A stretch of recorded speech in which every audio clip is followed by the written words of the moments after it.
Hello and welcome to the Working Tools Masonic Podcast, where today we'll be discussing overcoming the first of the 7 blunders of Freemasonry, ritual without meaning.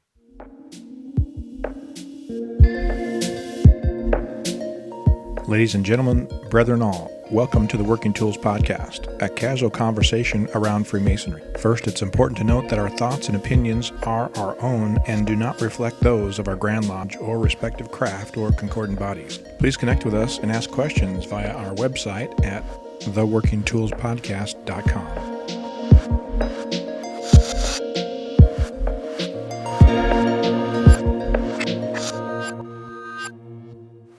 I'm Matthew Appel, and I am a Freemason down here in Washington, along with very worshipful brother David Colbeth. And we are joined by our usual third host, worshipful brother Stephen Chung from the Grand Lodge of British Columbia in the Yukon. And our special guest for the first in our series of discussing the overcoming the 7 blunders, we have most worshipful brother Jim Mendoza, who's a past Grand Master of Free and Accepted Masons in Washington. And for those of you who, if you're joining our show now, and already in progress, if you go back to the last episode, most worshipful brother Jim did a presentation on the 7 blunders of Masonry, which I certainly encourage you to listen to. But I guess, sort of, Jim, if you give us a quick overview of ritual without meaning, and we'll sort of discuss from there, please. Well, as I mentioned in the presentation, too many times we're more concerned about being word perfect, okay, without necessarily understanding what we're saying. In other words, we're parrots instead of presenters. And I find that wrong, because a lot of times I'll go to a meeting and I know that somebody's word perfect because that's what they strive for, but they bore me. And as a result, there's no lesson being learned. I go to a lot of degrees. I get to perform in a lot of degrees, and I like listening to other ritualists. I like hearing what they say and how they say it, because I want to learn something. That's one of the reasons I come to a lodge meeting, because I'm learn something.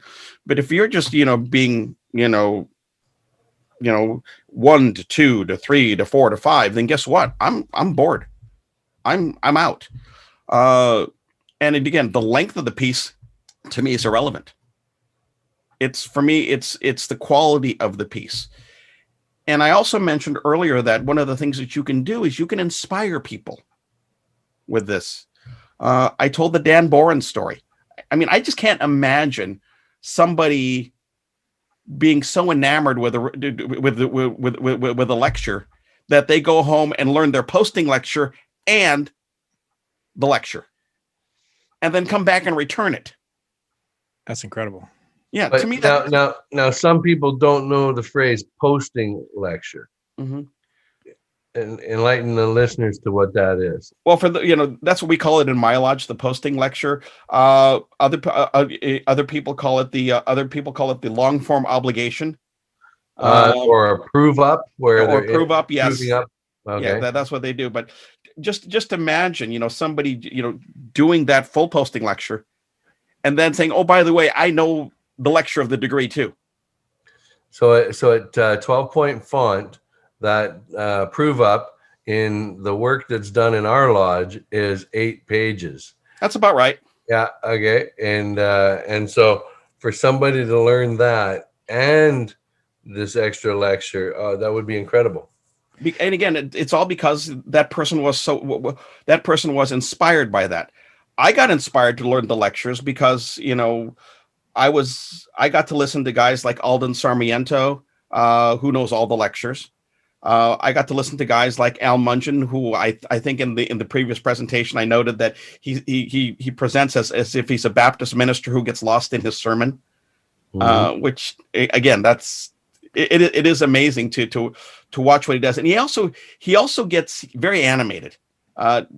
David, who's seen me do a middle chamber lecture, notes that I can get very animated in the lecture, and a lot of that is an homage to Al. Actually, the way I do a certain phrase it's spoken the same way Al speaks it, because that's my way of saying thank you to him for inspiring me. And it's my hope that I've got that I've got a Dan Bourne in my hip pocket who basically I inspired. I think to me that's the greatest reward from that somebody was listening, they internalized it, and they said, okay, I think this is a lesson that I want to impart. Talk about impassioned presentations. If you remember Horace Schwinn, a little, what was he, about 5'0", and it was kind of the Clark Kent transformation. He was this mild-mannered, conservative man, and when he would open up on the middle chamber lecture, he'd love to do the second degree middle chamber lecture, and talk about a Baptist minister. He was just explosive, if you will. It was really incredible to watch him and to hear him. And I was fortunate. He was my middle chamber presentation as well. Just incredible. Yeah. So to have that happen is really cool. Obligations can be, can be pretty dry, but sometimes what happens is that, really cool moments can be created. Like when a father obligates his son, or a blood brother obligates his fellow brother, or one of my personal favorites, Jerry Lingle. One of the last things he did before he passed, he came to my lodge and conferred a degree upon a fellow police officer. So that was kind of neat to be able to see that dynamic, and you could see that that he wanted to leave an impression. Yeah. And I see that with the best ritualists, that they want to leave an impression, that they're just not going to go through the words. I always tell people, give me somebody who'll make a couple mistakes along the way, but who'll leave me, impassioned, versus somebody who's word perfect and leave me bored. Yeah. I'll take the former every time. It's kind of cool. Our mentorship program, the way that they coach the candidates on doing their prove ups, you can really, and we've had comments from guys sitting on the sidelines, you can really see that candidate doing his prove up understood everything he said, and you could hear it in his voice, you could hear it in the tones. And you can, in just the way he phrased things, you could tell that he understood what he was saying, not that he was just repeating it. And I got to attribute that to the mentorship program that came out in 2012. Unfortunately, we did the first couple of years working on the 6-step program, didn't know the other part existed, right? For a while. But I'll tell you, it's totally brought up everything that I was ever trying to deliver in ritual. I was lucky. I was in DeMolay when I was a youth, and I had some really good examples of good ritualists, and how to deliver something so that you captivated your audience and had them totally, like you say, on the edge of their seats to listen to what you're saying. And really the best reward ever is having somebody come up and say, I've been listening to that lecture for 20 something years or 40 years in this lodge. I actually got what you were saying. That was pretty cool. Right. Yeah. So I totally get behind the coaching and the teaching of how to do good ritual. And I really think it's cool that I too have one of those homages where I say in the 7th degree lecture, in a certain way with a certain tonality, because my mentor taught me that it was so important in his delivery that he say it this way, and I had to learn that. And he wasn't letting me do this presentation until I could deliver it just the way he did, right? So for 3 years, we practiced in a compressor room at an IGA, right, until I got good enough for him to let me do this presentation. And so I've worked really hard at keeping that piece just the way he asked it to be, right?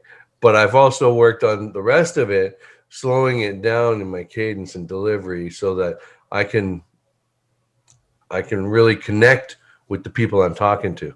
No, I have a similar story. I was going to be deputy of the Grand Master, getting ready to do that, right? And my lodge had visited another lodge, and it was time for the closing charge, right? And whoever was delivering the closing charge that night was just botching it 10 ways to Sunday. Well, Jeff Brunson was across the square from me and staring daggers at me. I'm going, what did I do? I'm just standing here like everybody else. What's going on? He's waiting for you to pick it up. Well, no, because that's not how I roll. So in any event, everything's done. Everything's closed. Everything. Jeff makes a direct beeline toward me. I'm going, what did I do? Right? He goes, he's pointing at me. If you ever do a charge like that, there is no place that you can hide. I'm going, okay. so I get that, your mentors want you to do good. Sometimes they'll quote unquote inspire you in a forceful manner, but no, it's important that because that's your opportunity to really teach a lesson to a candidate and potentially teach a lesson to everybody who's listening. Because you don't get a second chance to teach that lesson to that candidate. You don't.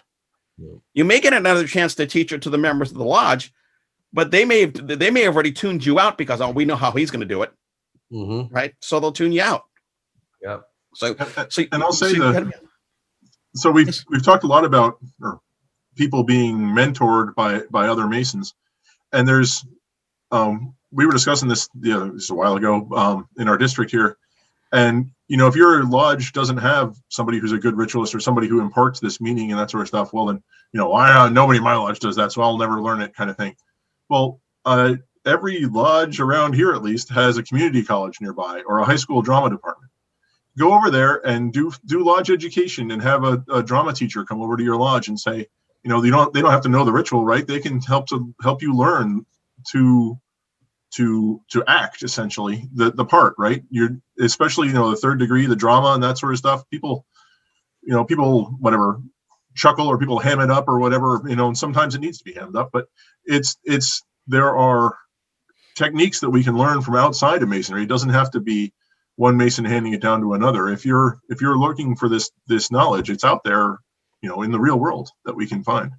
Mm-hmm. Yeah, there's always, I look at it, vocally. I draw my inspiration from, from singers who I know I can't imitate, but I love how they turn a phrase. And so it's like, okay, I like that. I can incorporate that. And, and that's true in general life as well. You may work for a firm that has people that maybe can mail their way into a skill, but you also know down the street there's somebody who really knows their stuff, and so you bring them on board to help you out. I'm a big fan of content experts. If you know a content expert, like for example, I do benefits marketing, and I forged a relationship with a representative from the Public Information Office of our Social Security Administration. So he's been my content expert. He's worked with me on some of the education that I've done, that I get out to people. But guess what? Because I'm sitting in the room with him, I'm getting a master class. And the same thing can apply.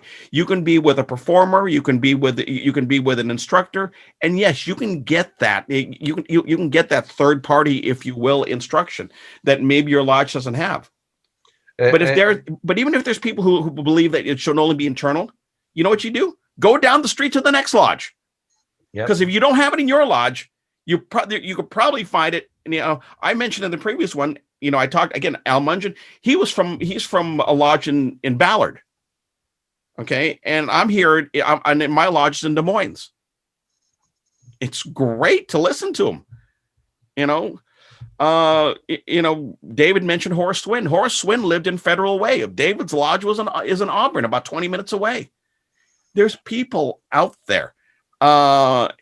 And if you can't find them in your neck of the woods, then go to different woods. It's not the, you should worry about that. Most importantly, don't be afraid to ask for them to help mentor you. If you are trying to improve yourself in ritual and improve your delivery and things like that, never be too shy to ask a ritualist that you admire for their help.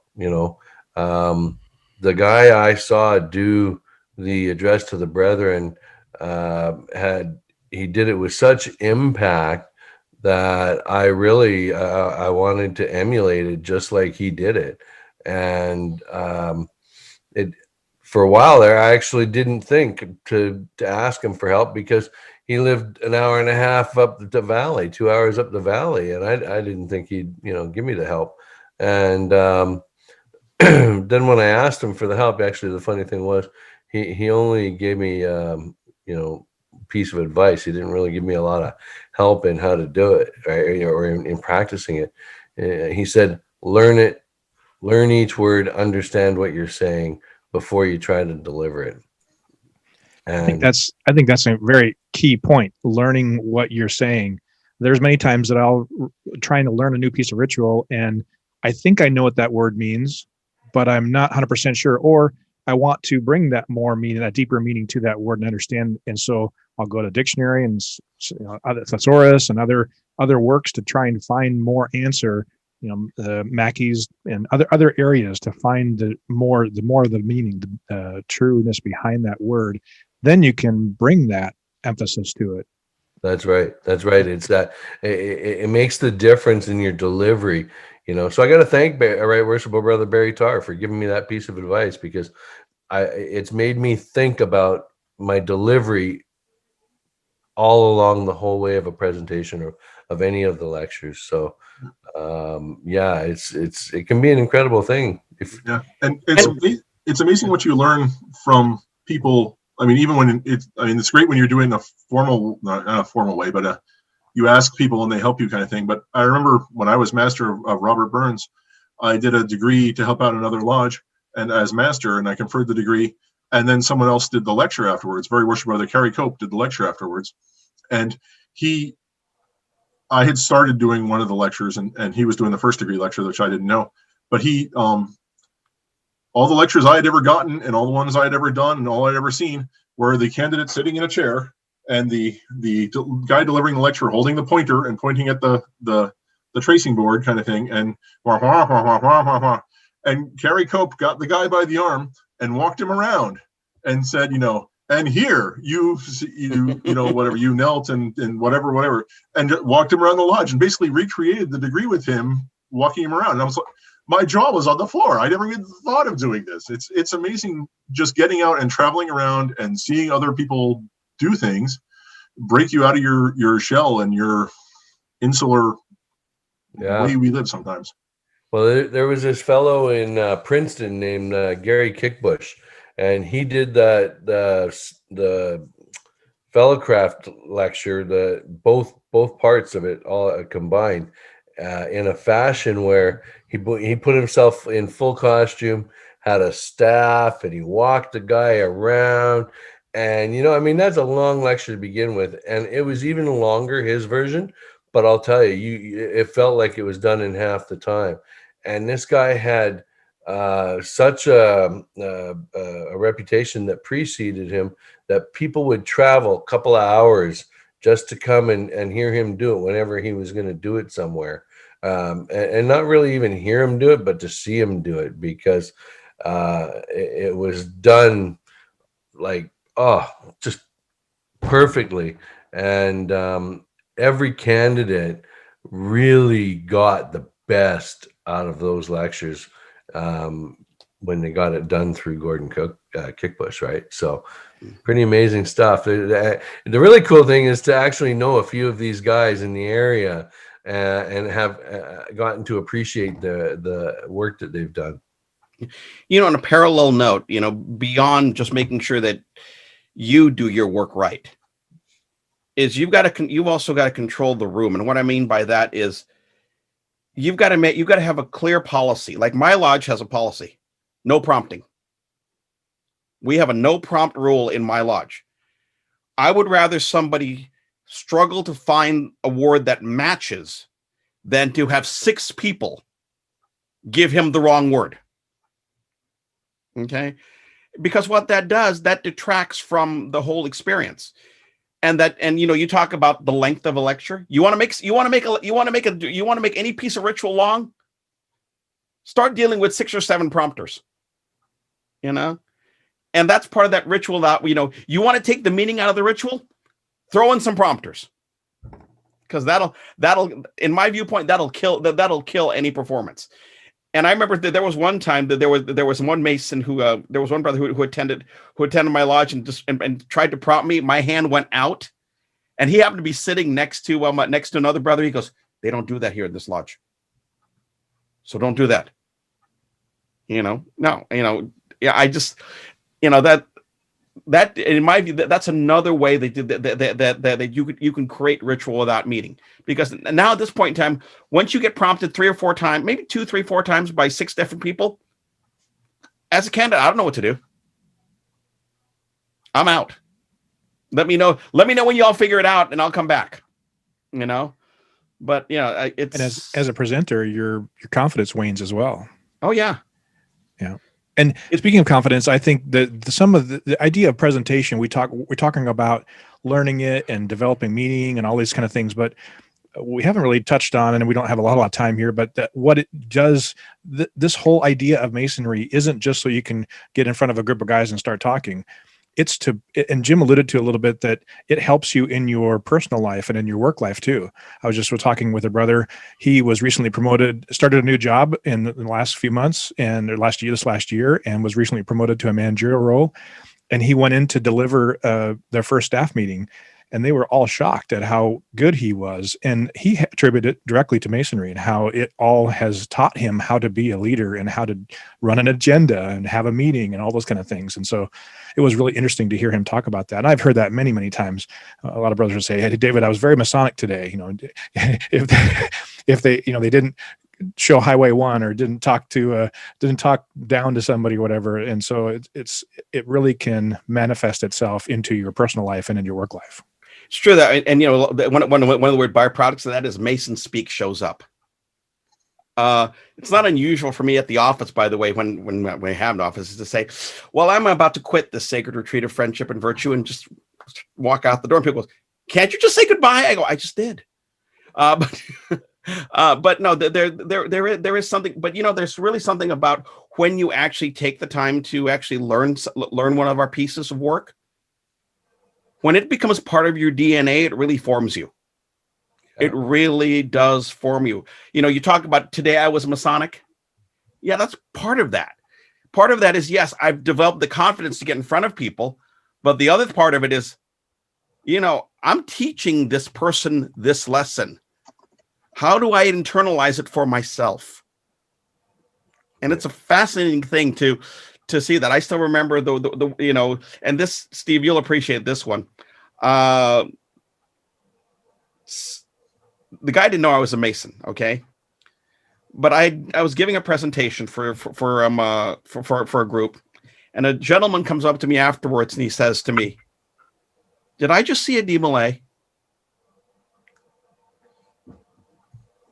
Mm-hmm. Again, it becomes part of you. Yeah. And you don't know you're showing that, but it's just so ingrained in how you present yourself, even to some of the vocabulary that you use. Because let's be honest, we use some really good vocabulary, okay? And when people hear that, even if they don't know if you don't know that you're a Mason or a DMLA or whatever, they know that there's something different about you. Yeah. And that's cool too. And it's even beyond, we talked a lot about the ritual and presenting the ritual and how to deliver the ritual and how delivering the ritual improves your speaking ability and that sort of stuff. But the whole point of the ritual is to impart lessons, right? Mm-hmm. And like you were saying earlier, Jim, if you're your candidate is tuned out, they're not learning the lesson that we're supposed to be imparting to them. We're supposed to be dispensing light and wisdom, and if they're not paying attention, then they're not receiving your dispensation. And again, that's why you as a ritualist have got to do you've got to do your part. It can't just be parroting. Okay, I know that we're running up against the clock here. It can't be parroting. You have to make it your own. And so that way you can, and I'll bring him back again. You don't know if you're talking to the next Dan Boren, the guy who's going to be so inspired that he's going to learn this posting lecture and learn that lecture because guess what? You made it happen. Yep. And on that note, on behalf of myself and Very Worship Brother David and Worship Brother Steve, thank you very much, Most Worshipful, for coming on board our humble podcast. And we thank all of you for tuning in on to this discussion of overcoming the first of the 7 blunders, ritual without meaning. And our next episode should be about fellowship without frivolity and overcoming that blunder in the series. So we encourage you to tune into that. And again, Most Worship Brother Jim, thank you. You. And we look forward to the next episode. Goodbye.